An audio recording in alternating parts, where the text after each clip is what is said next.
Yes, sir! What's going on, everybody? It's your boy Jay Easy, a.k.a. Fresh from the Barbershop, b.k.a. the People's Champ, coming to you live with another edition of 5 Easy Minutes. And y'all can see that I got another camera in this motherfucker, and it works magnificently because I can do this shit right here. And it ain't no bending, it ain't no stopping, it ain't none of that shit. And you know what? I went and got an expensive 720p webcam. I went and got another Logitech quick cam. And this cheap ass $19 camera right here is the one that's getting it done. So I don't want to hear none of that shit about people talking about going and spending all that damn money. Yo! But anyway, that ain't what we here for. Y'all already know we got a special guest in the building this morning. And you know, it's our Monday morning guest. I'm definitely going to have a fan on this evening though, so y'all be ready for that. I've been talking to him for a couple of weeks. But go ahead and introduce yourself, man. They already know who it is. They already know, damn it. Yo! Your boy Snacks is in the building. You can't do that shit without me, damn it. I feel you, man. So what's up, man? You know we got 5 minutes. We got 2 great games coming up tonight. You know it's special when ESPN puts up games on Monday night because they normally don't in the middle of March Madness or whatever. So we got 2 games going on tonight. We got the Lakers. At the late game, the Lakers are playing the Orlando Magic, and the early game, both games I'll be watching. We'll probably do one of these right after it too. But you got Miami going against San Antonio again. So you know, I already predicted that that the Lakers would have beat them and they were gonna beat San Antonio this time, but they already beat the San Antonio. They beat the Lakers, so I'm thinking San Antonio gonna take care of them this time because I don't think they're gonna get but 3 games out of this joint, man. Out of this above 500 teams they're playing swing. So you know what you think about that, man? Let's get the clock started. Man. Everybody loved Miami after they beat them Lakers the other day. Yeah. But y'all might as well just come on off of that because they're going against a team that plays strictly fundamental basketball. Yes. And they ain't going to be able to do it. Yeah, they cannot handle San Antonio. That's defense. Right. That's great defense.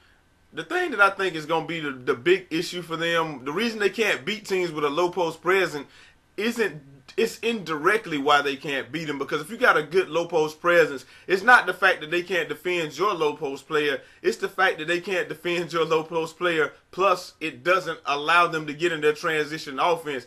Even if you miss a shot and you score primarily in the post, or you don't get long rebounds and stuff like that. There is no outlet when you play San Antonio. They force you to play every single possession. Like good basketball every single possession. I think that's the biggest thing, the biggest problem that all teams have with San Antonio. They don't give up transition baskets hardly. I mean, what you think about that? True. And which is primarily how Miami like to run. They like to get out and run the floor. Right. And San Antonio don't give you the opportunity to run the floor. Right. San Antonio got a great defensive scheme, which is they keep everybody in the box. They only make you take long shots. Right. You can't take number jumpers because you can't get down there and play low. Plus, Miami don't have no bigs, so they can't play down low. Right. And they need to teach LeBron to play down low. They need to make him play down low. Big as he is, he needs to learn how to box people, put people in that box, and take them to the hole instead of always just trying to penetrate with his damn size. He's too big to play like this. Yeah, I mean, I don't think it's a 2-guard in the league that could actually, a 2-guard or a point guard. Like, I never understood that why he didn't take people down on the block, just clear out and take them on the block. He always clears out and just try to take them off the dribble, which I understand if you're able to do that, then you should do that. But at the same time, I mean, if you have a clear advantage, even Chauncey Billups is going to take a smaller guard and post him up. Not down on the box, but, you know, the high post or something like that. But see, that's to LeBron's disadvantage. That's how he's killing himself. That's why he works so hard and try to play with speed all the time. But he's going to have to remember he's getting old. Yeah. You're not going to be able to run the floor like these young boys. Just like Jordan had to realize, I'm getting old. I can't run straight to the rack all the time. Yeah, I'm going to have to get me a post-up game and a turnaround to be able to play for a long time. Right. And until he realizes that, he's going to always be limited at what he can do. And when other teams figure out that LeBron cannot play in the post, I'd make him go down there all freaking day. Right.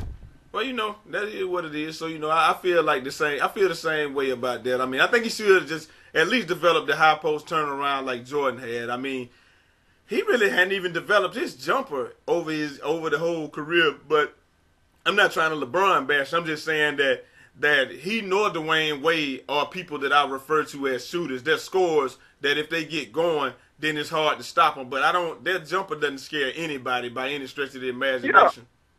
So. And people wonder why you give Kobe such high praise, because Kobe has worked on every facet of his game. Right. He made his game to where he can play anywhere on the court. Right. LeBron depends on his dribble drive instinct and his power and his size. Yeah. But until he develops an all-around game, he's not going to be considered he's considered an elite player, but he won't be considered a great player because his game has not developed to the stature of everybody else. Yeah, I was telling my homeboy the other day, I was like, everybody in the NBA is a great athlete, and then you got people that are great players, and then you got the elite players, and then you have the greats.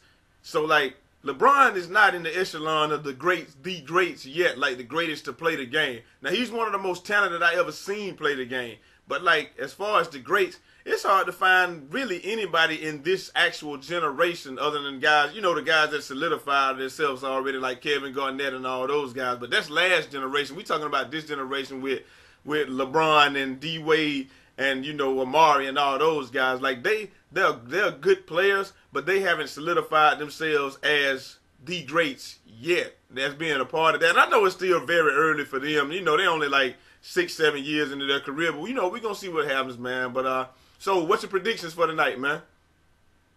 Man, you know I got to roll with the Lakers. Always.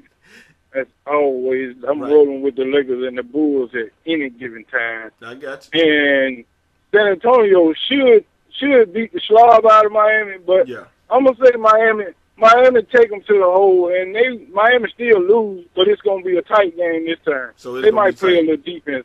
They might play a little defense today because they've been embarrassed too many times in San Antonio.